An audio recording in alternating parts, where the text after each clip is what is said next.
ये जो आज पैटर्न इन चीफ, चले इमरान खान साहब खुद को बानी समझें, पैटर्न इन चीफ करें क्योंकि party is Imran Khan and Imran Khan is the party, वो तो समझ आती है। ये कितना सिग्निफिकेंट है आपके लिए कि ये जो दो शख्सियात को ये जिम्मेदारी दी गई है कि वो ये तहरीक चलाएंगे, दोनों हॉट हेड्स, दोनों हॉकिश, यानी जनाब उमर अयूब साहब और सलमान अकरम राजा साहब?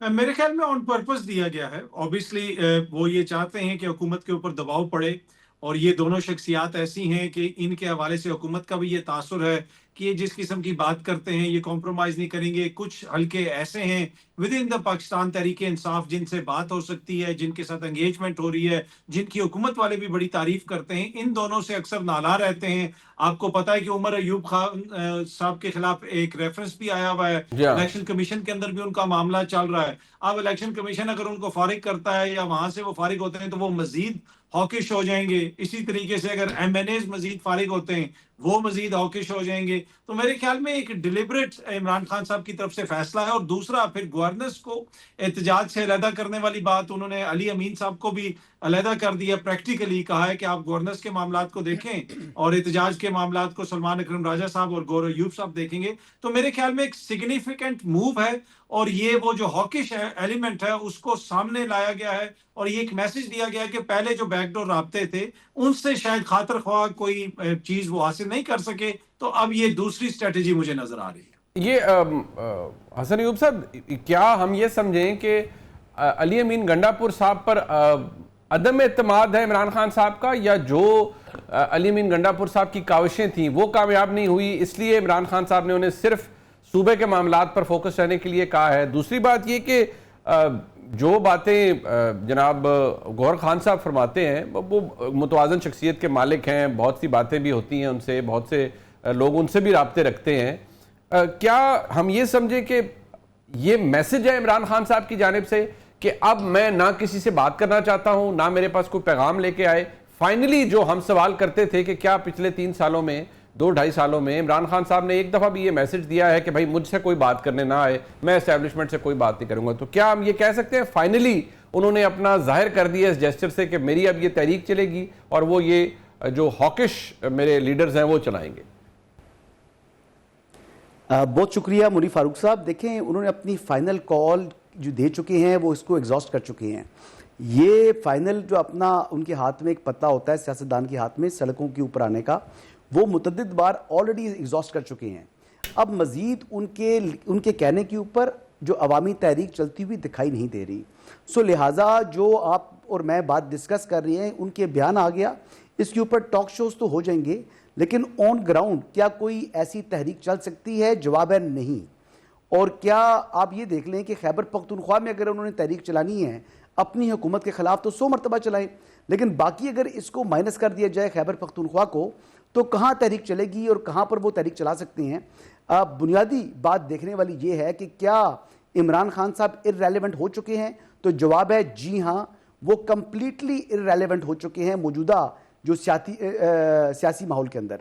रहा सवाल अली अमीन गंडापुर का, तो वो जो केपी के पेशावर से जो अपना सीएम हाउस है उससे निकलते बाद में थे और उनके राब्ते जो है वो पहले से इस्टेब्लिश हो चुके होते हैं। तो लिहाजा इतनी बात तो उनकी जमात को भी जो है बखूबी इल्म है इस बात का। और खाली अली अमीन गंडापुर नहीं जी, और भी बहुत से लोगों के राब्ते हैं। अभी जो प्रेसिडेंट हैं जो खैबर पख्तूनख्वा के पाकिस्तान तहरीक इंसाफ के, क्या उनके राब्ते नहीं है? अगर कोई समझता है कि उनके राब्ते नहीं है तो वो मेरे ख्याल मुताबिक उसको अपनी इंफॉर्मेशन को अपडेट करने की जरूरत है।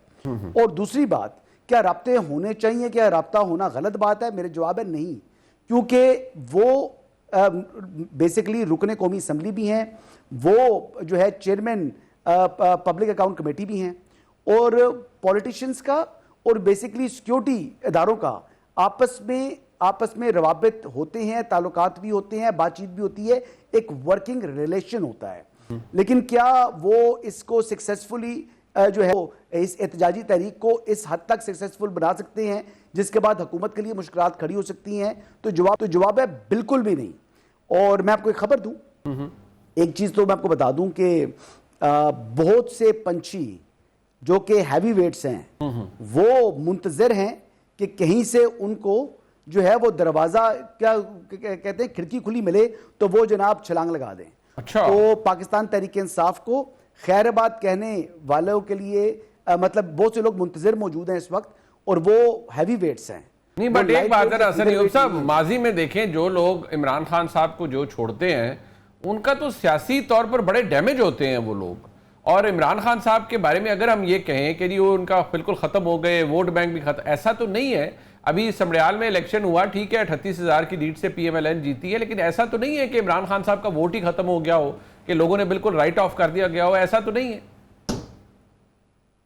देखें, इमरान खान साहब की जो सियासत है, जो टकराव की सियासत है, इस सियासत को वो कंटिन्यू नहीं कर सकते।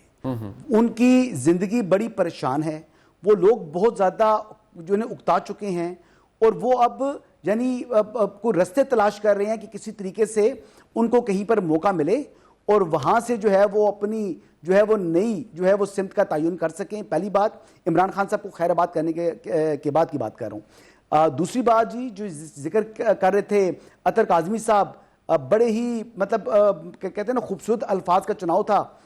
उमर अयूब साहब जो हैं, इनकी जो ओहदा है कायदे हिज़्ब इख्तिलाफ का, शायद ये इसके ऊपर बरकरार नहीं रह सकेंगे। अच्छा। उमर अयूब साहब से मुतल्लिक खासा मटेरियल मौजूद है। वो material with in Pakistan and outside Pakistan भी हो सकता है।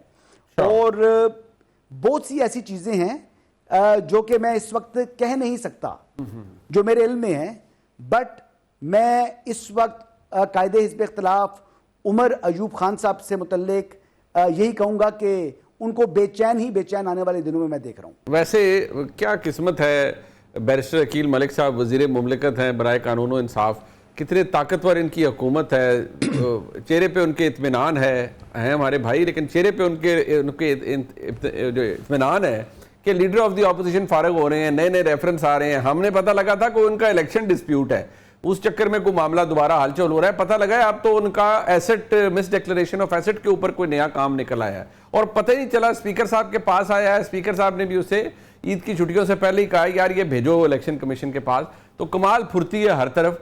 तो बैरिस्टर अकील मलिक साहब, ये जो इतने ज़बरदस्त किस्म के कानूनी मशवरे होते हैं, मेरे ख्याल में ये भी आपने ही दिए होते हैं, क्योंकि ज़ाहिर बात है वज़ीर मुमलिकत बराए कानून व इंसाफ हैं, अब आप अपने लीडर ऑफ द ऑपोजिशन है, आपको क्या होता है अगर आपको उमर अयूब साहब आके दो चार बातें सुना देते हैं असेंबली में, तो आड़ा की जाता है और किसी ने तो बख्श दो। बिस्मिल्लाहिर्रहमानिर्रहीम। मुनीब साहब बहुत बहुत शुक्रिया।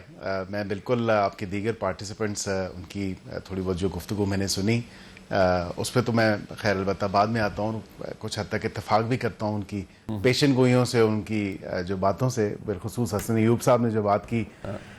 देखिए, मशवरा अमानत होती है, और आपको याद होगा कि जब मैं बसीयत मुशीर भी काम कर रहा था तो वो भी मशवरे मुफीद ही थे। जी जी, ये निज़ाम के लिए तो बहुत मुफीद आपको बताऊं कि इस हद तक असल बात अगर आपको बताऊं तो इस हद तक मैं बिल्कुल हसन अयूब साहब की बात से इत्तेफाक करता हूं, जो उन्होंने PTI के लोगों के बारे में बात की कि वाकईतन असेंबली की गैलरीज में ऐसी बातें या ऐसी गुफ्तगू होती है